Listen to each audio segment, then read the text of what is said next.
Hello everyone, हमारे पास एक और इंटरेस्टिंग सा क्वेश्चन है मैट्रिक्स का। क्वेश्चन है by using 5 1s and 4 zeros find total number of symmetric matrix of order 3 cross 3। Right, आपको 5 1 दिए हुए हैं एंड 4 zeros दिए हुए हैं। ठीक है, ऑब्वियसली कितने एलिमेंट्स हो गए? 9। तो इन 9 एलिमेंट्स का यूज करके आपको बताना है कितने सिमेट्रिक मैट्रिक्स 3 क्रॉस 3 ऑर्डर का पॉसिबल है। ओके, सो एक बार समझ लेते हैं। हमारे पास टोटल 5 1s दिए हुए, 1 1 1 1 1। ओके, और टोटल 4 0, 1 2 3 4। राइट, अगर हम देखें तो यहाँ पे टोटल 9 एलिमेंट्स हो गए।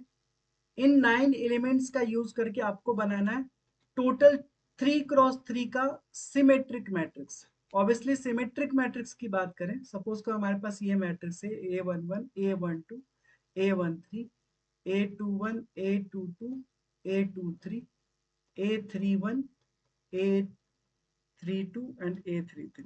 राइट, ये हमारे पास 3 क्रॉस 3 का मैट्रिक्स आ गया, है ना। 3 क्रॉस 3 मैट्रिक्स आ गया।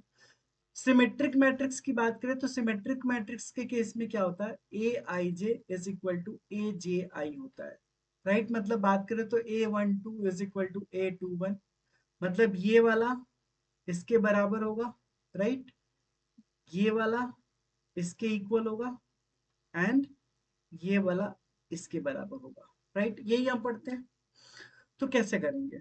सो हमारे पास टोटल 9 एलिमेंट्स है, ऑब्वियसली हमें 9 एलिमेंट्स ही रिक्वायर्ड है ना। कैसे करेंगे आइए समझते हैं। हमारे पास देखिए 1 1 1 1, 5 1 एंड 1 2 3 4 0।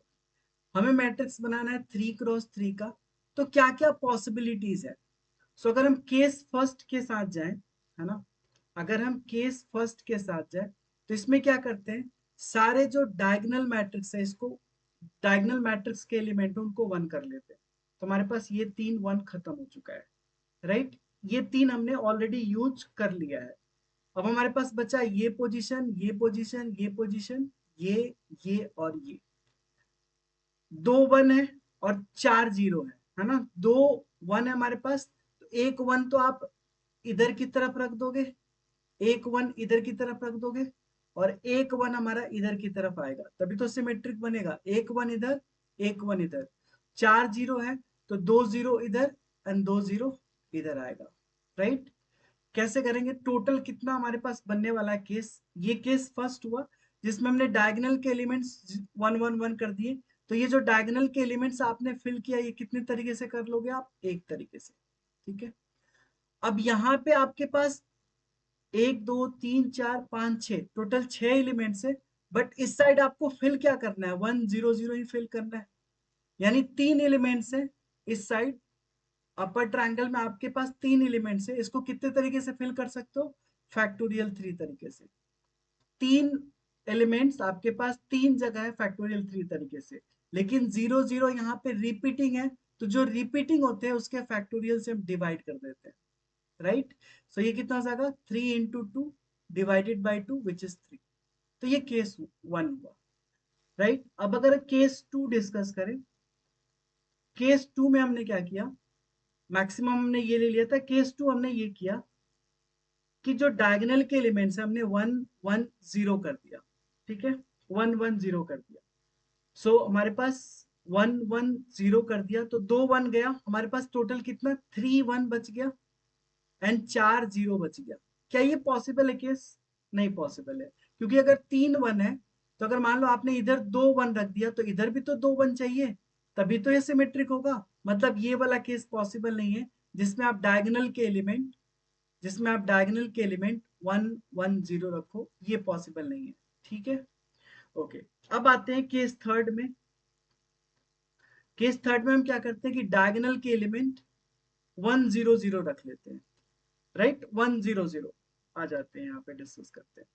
हमने क्या किया? 1 0 0, देखिए 1 0 0। अब आपके पास टोटल 4 1 बचा है एंड 4 0 बचा है ना।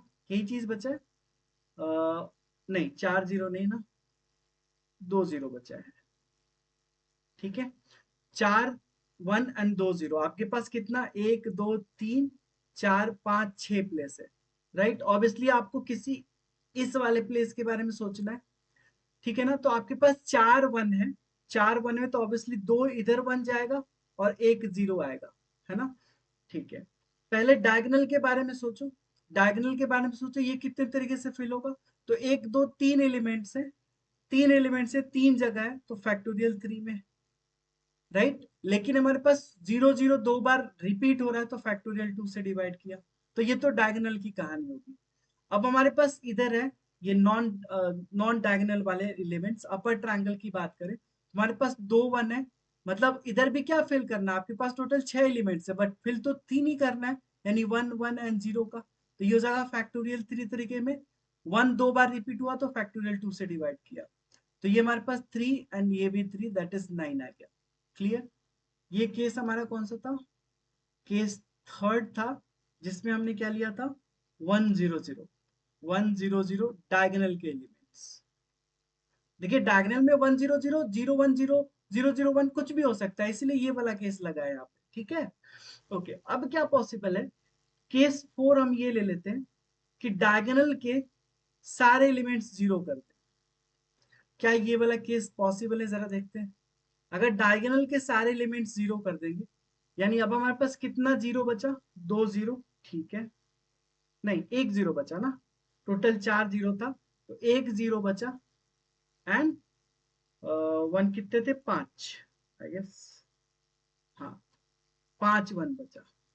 क्या ये पॉसिबल है, बिल्कुल नहीं पॉसिबल है ना, कि अगर मान लो जीरो है आप एक इधर रख लिए, तो इधर भी तो जीरो चाहिए ताकि सिमेट्री बनी रहे, तो ये भी केस पॉसिबल नहीं है। इसके अलावा आई डोंट थिंक और भी केसेस यहाँ पे बनेंगे।